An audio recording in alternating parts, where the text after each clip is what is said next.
Chapter 5.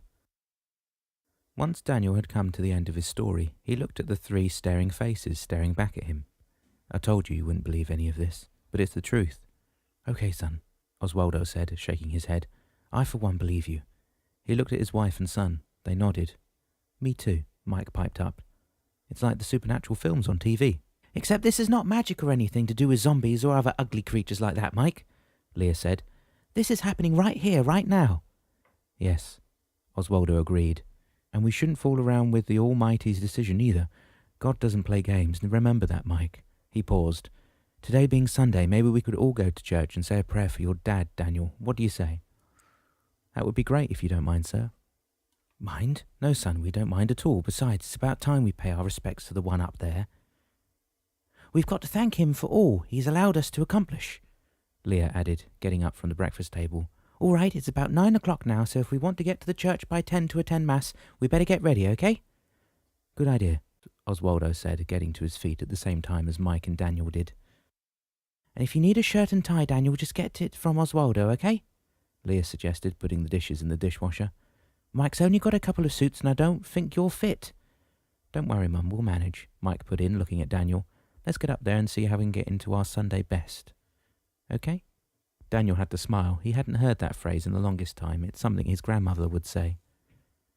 For some reason, that Sunday morning, the church was packed to the rim. Maybe some people came here to pray for the devastation in Canada, Leah suggested, whispering in Oswaldo's ear. Maybe you're right, he replied, finding a few empty seats on one of the last pews at the back of the church. But something else is happening, I think. Like what? Mike asked, sliding in the aisle to sit beside his dad. I don't know, son, Oswaldo replied. It's just a feeling. Daniel could feel it too, but said nothing. He sat down beside Mike at the end of the pew, put his head between the palms of his hands and began praying. Please, Lord, I need your help. I don't know what to do to find my dad. You know he's somewhere in 1988. How can I go back to find him? How can I find my family? God, please give me a sign. I'll do whatever it takes to get to my dad. Amen. As soon as Daniel opened his eyes and looked ahead and around him, the church was empty. No one was sitting beside him. Oswaldo and his family had disappeared. He was alone again. Yes, I remember, Dan said, opening the closet door. I've got to get to Seagate. What's that you said? Gustavo asked, filing out of the closet with Chippewa. Isn't that the company you applied to when we were at the apartment? Yeah, and I got the job too, Dan replied. And that's why you're focused on the ad as soon as you saw it on the kitchen table, isn't it? Yes, Gustavo, I knew I had to reply. Actually, you were already employed there, Chippewa interposed. But why? How come? How come I did apply then? Chippewa smiled. I believe you can blame Damianos for that one. He probably wanted to see if you were ready to choose between your future as it was already traced and the future you desired. I guess it's all water under the bridge now, is it? Dan remarked, making his way ahead of his friends toward the elevator. Gustavo looked around him while they waited. The pastel pink building was separated by a corridor open to the sky. It was lined with flower pots and paved with tiles. He smiled. These two box-like dwellings were typical of the houses lining the coast of Florida, he thought. Perhaps it is, Dan, Chippewa replied, but you still have some way to go before you get to 2013, and things may change yet. But I don't want things to change, Chippewa. Dan looked at Gustavo as he pressed the elevator button. I'm satisfied with what I've got. As long as I can find Daniel and return to my family, I'll be happy. I suppose that counts me out then, Gustavo said as the doors opened. What are you talking about? Dan objected as they piled in the elevator. If you're satisfied with your lot and you're not changing anything, then I won't be going with you on this trip, will I? Dan shook his head. I didn't say that, Gustavo. I want you beside me all the way through. You know that. If that's still okay with you. Where else would I go now? Gustavo asked. But if at any time you feel like I've become the fifth wheel on this truck, then you just send me back. Shush, you idiot. Just stay with me, okay? Okay, I'm here, Gustavo concluded, chuckling now. Malou woke up that Sunday morning feeling odd. And it wasn't because her son was lost somewhere in time. It was something entirely different. She got up and tousled her hair before she went to the bathroom. On her way, she looked in on Gabby and Stefano. They were both asleep. As she came out of the shower, a towel around her body, she stopped and stared. Solangi stood in front of her, putting a finger to her lips. Don't say anything, dear, and come with me. Malou nodded, but felt a little awkward trotting up the stairs and onto the upper deck of the cruiser, only clad with a towel. When they were out of earshot from her sleeping children, Malou asked, "What is it? Have you found Daniel?" Solangi repeated her gesture, indicating for Malou to remain silent, and then pointed to the lounge chair on the deck. Malou looked at it for a moment before she noticed the cat under it. She put her hand to her mouth. "Is that?" Solangi nodded. "But he's a tabby cat. How come?" "Come with me," Solangi said, turning toward the wheelhouse. As soon as they were away from the deck and hopefully far enough so that the cat couldn't hear them, Malou repeated, "How come? I thought Damianos was a black cat with a patch of white fur atop its head." "Precisely, Malou. Damianos has always been a tabby cat at heart. He shows everyone his tomcat appearance when he's in Pahoki, or when he needs to retreat into the night for some reason. Yet, when it comes down to it, and the reason God has chosen him for the tasks he needs to accomplish with the oar, is because he's been blessed since the birth of Jesus." "I don't understand," Malou said, obviously confused. "Let me tell you his story." "But before you do, Solangi, may I ask what Damianos' story has to do with my son?" "You'll see," Solangi said, a gentle smile appearing on her lips.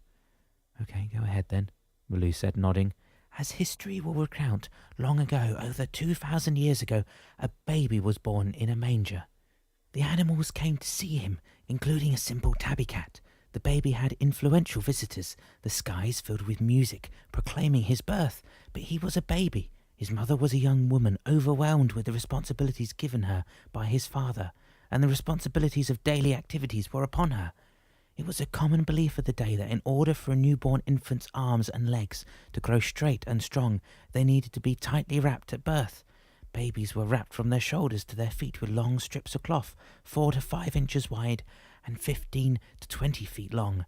The act of wrapping the child up so tightly and completely was called swaddling, and the strips of cloth were called swaddling cloths. Of course, the swaddling became soiled and had to be washed. As she washed the baby's swaddling, the infant began to fuss, as all babies will do. Before the mother, Mary, could return to her son to comfort him, the tabby cat jumped into the manger and soothed the baby and hushed his whimpers. Because the cat helped Mary from that time on, all tabby cats have the markings of a letter M above and between their eyes to commemorate a single tabby cat's service to Mary and her son. Tabby cats are very special. The smallest act performed by one of God's smallest creatures can bring profound changes in all of us and everything around us." Malou didn't know what to say at first. She then lowered her head and began crying quietly. "I'm sorry, Solangi. I didn't know Damianos was so important in the eyes of our Lord." She lifted her eyes to the angel. "Yes, I thought it's important for you and for the children to understand that Damianos is the shepherd who will lead you back to 2013. Yet he needs your support and absolute trust. Otherwise, it will be all for naught." "Again, I'm sorry," Malou said. "I know the children haven't been very kind or understanding toward our cat.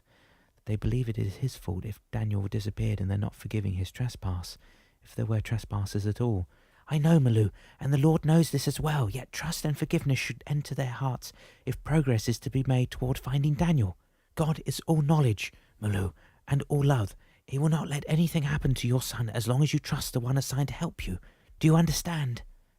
"Now I do," Malou replied, wiping the tears that had coursed down her cheeks with the back of her hand. "All right then, I'd better get back to Damien before he notices that I've disappeared unexpectedly." "He doesn't know you're here then?" Malou asked, a little surprised. Solangi smiled in reply. "He's not a mother, Malou. He wouldn't understand what you and the children are going through right now." "Thank you," Malou murmured, lowering her head again. When she lifted it, Solangi was gone. She dabbed her cheeks once more and returned upstairs to get dressed. "Oh, good morning, Mum," Gabby said, wiping the sleep off her eyes. Then looking at her mother and realising that she only had a towel around her, she asked, "What were you doing on deck? What's going on?" "Nothing, Gabby. I was just talking to Solangi, that's all." "She was here? Why didn't you wake us up? What did she say?" "I'll tell you later. Just let me get dressed. Go and have a shower before Stefano gets the hot water tank empty, okay? But Mum, no buts, Gabby. Just do what you're told, okay?" Okay, I'm going," she replied, shrugging her shoulders and trotting to the back of the ship. "What's going on?" Stefano asked Gabby as the two of them bumped into each other in the narrow corridor leading to their rooms. "Don't ask. Mum is still in her bath towel and in a tizzy for some reason. I'll be in the shower, okay?" "Sure, go ahead," Stefano replied, slightly baffled. "Hi, Stefano," Malou said, as her son appeared in the kitchen. "Just put the coffee on, will you? I'm going to get dressed." "Hold on a minute, Mum, will you?" He looked up and down at his mother. "Why aren't you dressed yet?" Okay, Stefano, just put the coffee on, and once I'm a little more presentable, I'll explain, all right? Right. Do you want me to cook breakfast? Stefano asked, watching his mum go down the corridor. Sure. Why don't you? That would be great, thanks. Stefano shrugged. He knew he and Gabby would know what happened soon enough.